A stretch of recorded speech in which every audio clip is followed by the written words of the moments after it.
Today's talk focuses on the Nikola fraud that's going on at Tesla, the latest accident that's occurred, and then we have a few cleanup items on recent news events, in particular, whether or not Elon Musk is going to capitulate and go back to Mobileye.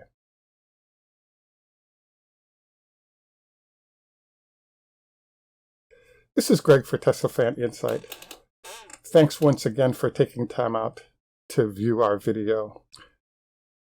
If this is your first time on our channel, please take time to like and subscribe and hit the bell icon so you won't miss anything. If you're returning, welcome back. I have an ongoing discussion focused on the issue of what's going on with Nikola. And I'm happy to report that Nikola recently got a $10 million investment from what I believe is a potential supplier. And so they can keep going. As far as I can tell, I looked at their site, and in some ways they're actually choosing to sort of mimic what Tesla does in the form of having their energy division, etc. As you all know, we still haven't seen a sighting of their truck in motion. But hopefully the $10 million means that they won't be going out of business, and they potentially will have a product that comes out that we can all see and have it be a part of the conversation. So Nikola made the suggestion that Tesla, particularly the truck, its specs and costs are all a fraud. And I have to admit that as we go through this discussion briefly, you kind of have to agree with them somewhat at the beginning, and this includes comments made by Bob Lutz. But as you'll see, I believe there's something called the Blue Pill Day that I'm calling it, which is March 1st, 2018.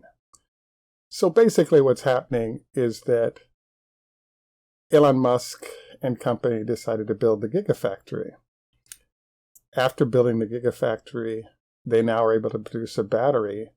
And he's not revealing what the specs are on this battery, but it's clear that by his being able to offer a truck for either 150K for 300 miles or 180K for 500 miles, that the battery is unique in what it does, and it also allows them to offer a 35K at the low-end Model 3.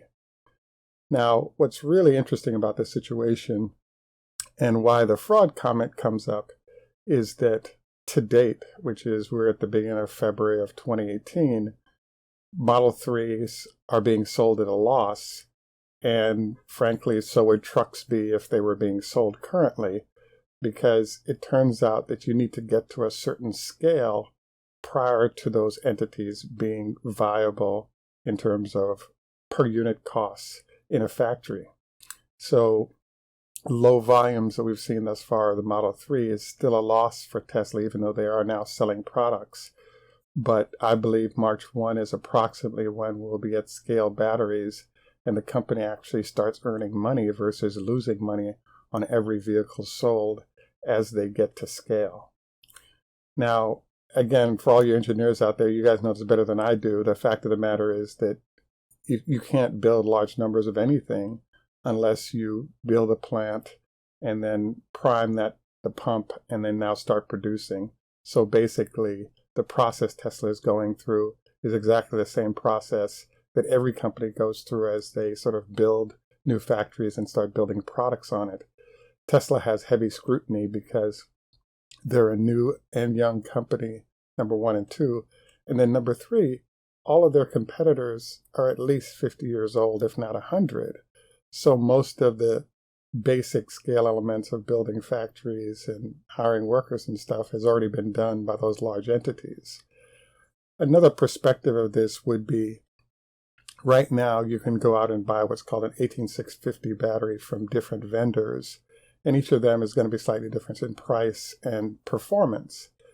What actually happens, though, is that you have a situation where you can buy that and know exactly what per unit cost is because you just paid a certain number, maybe add some shipping cost to it, and it gets to you and you use it. In the case of Tesla with their batteries, that ain't the case. They just built a factory. real per unit cost basically hasn't dropped to a number yet where they actually are making money.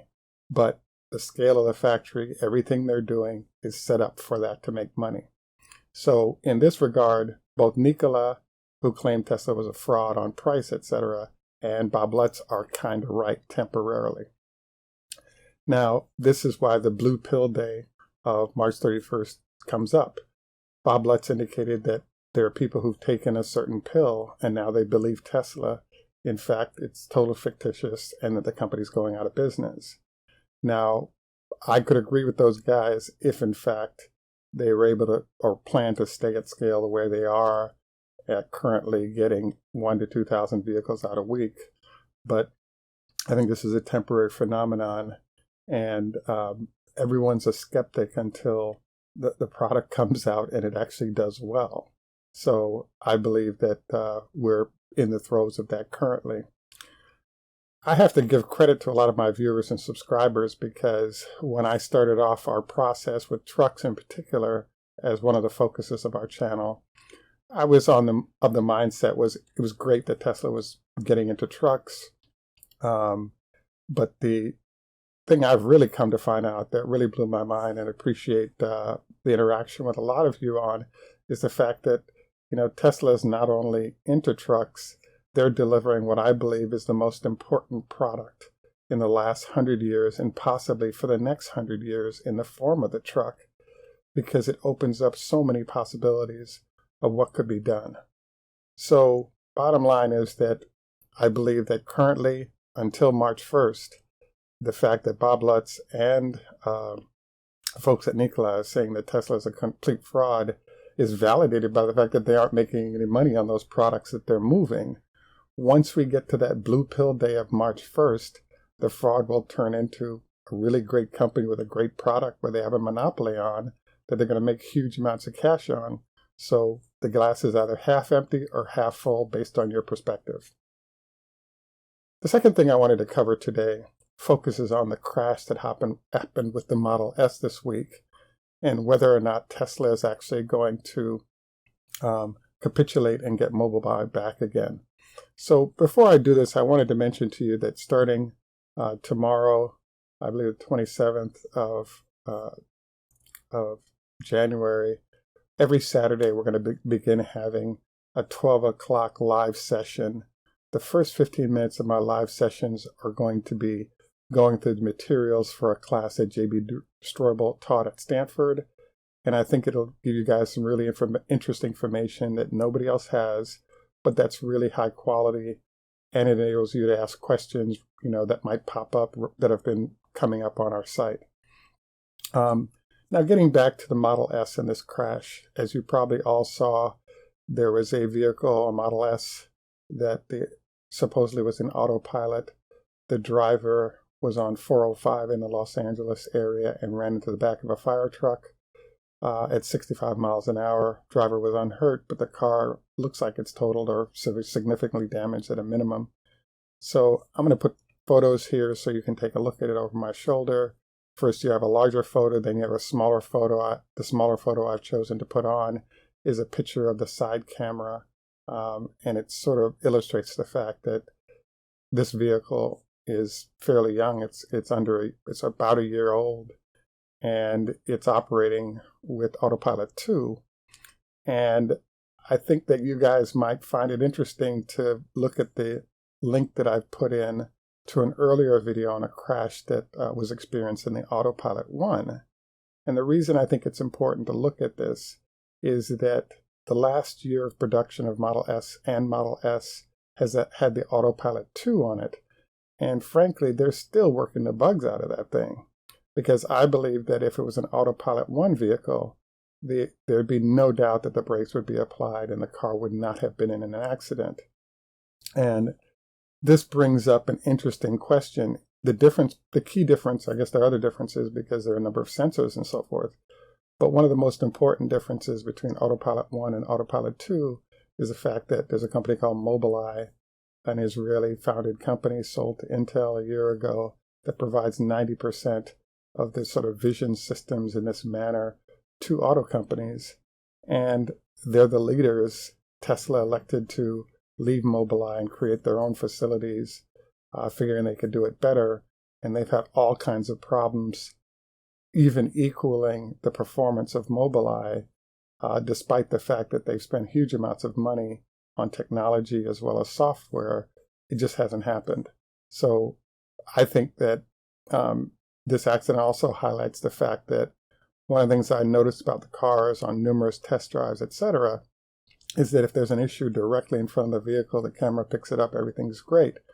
But if you have I want to say a glancing blow, things coming from your left or your right, in those cases, I've found it more difficult for the sensors to pick up what's going on and have the car react.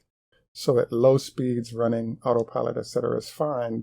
But once you get up into higher speeds and you have objects approaching from either side of the vehicle, I think it could be a lot more challenging and dangerous. So things like on-ramps where people, there's speed coming on, etc., are particularly zones that if you're in autopilot mode, I'd encourage you to be careful on because it can be dangerous. I was in a Model X and was driving by an on-ramp and someone actually tried to cut me off to jump off an on-ramp. And the autopilot, for a quick motion of something to the side of the vehicle, I didn't find it to be very responsive to those kinds of threats, and you may want to carefully consider that going forward. The whole capitulation question pops up to me because Elon Musk vowed that the Tesla system would be better than what Mobileye was offering. It turns out that it still hasn't caught up to Mobileye, and there's a lot of discussion about the fact that Tesla's sort of behind in development of autonomous vehicles as a result of the giving up the Mobileye relationship and moving on. So I would say that I'm hoping Elon Musk bends and allows Mobileye to come back in, because I think Tesla loses out on all the information gathered by all those cars out there that make those systems better. And the software delivery that it takes to make that thing work is not as easy as Tesla had imagined. So therefore, we're having all kinds of problems with it. And I think this accident is an illustration of that. The other thing I find interesting is everybody is all over autonomous and what it can do, but those vehicles continue to have accidents.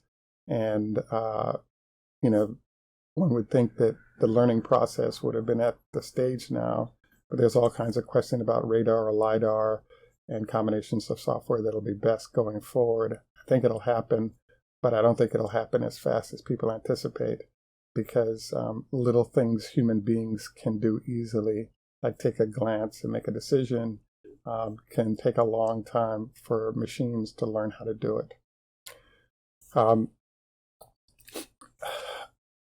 I think I think we're going to leave it at that for today.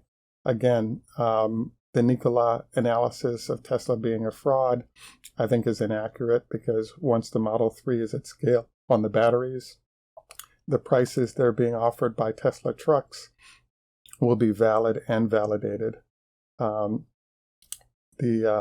Semi is now entering mountain trials, and I think once it's proven that it can handle the mountains well, it's going to emerge as one of the best products to ever come out, and it's going to sell like hotcakes, like it already is. And then the final thing that I wanted to note is that if you're a Model S owner, particularly if you're rolling in an Autopilot 2 situation, you may want to take time to read up on issues that other owners have been having, because there are software updates that are still occurring, but you may want to carefully review how you want to rely on Autopilot and Autopilot 2, because it can be a little bit dangerous to operate with it, particularly in environments where there are a lot of vehicles sort of joining you at high speeds in traffic, etc.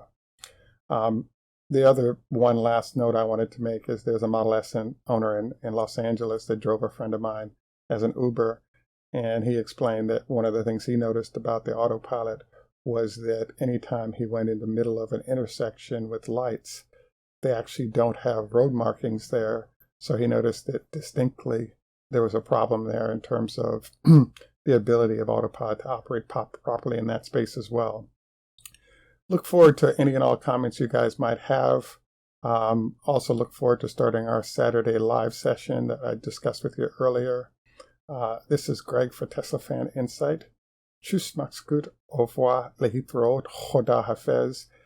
And also, please wanted to note to you that this site is called Tesla Fan Insight. We do call out issues that Tesla is having, but for those of you who hate Tesla, etc., I just wanted to note that you'll get very little support from me in terms of time because you actually knew what the name of the site was when you came on and what we focus on. Have a great day. Thanks, and look forward to our next conversation.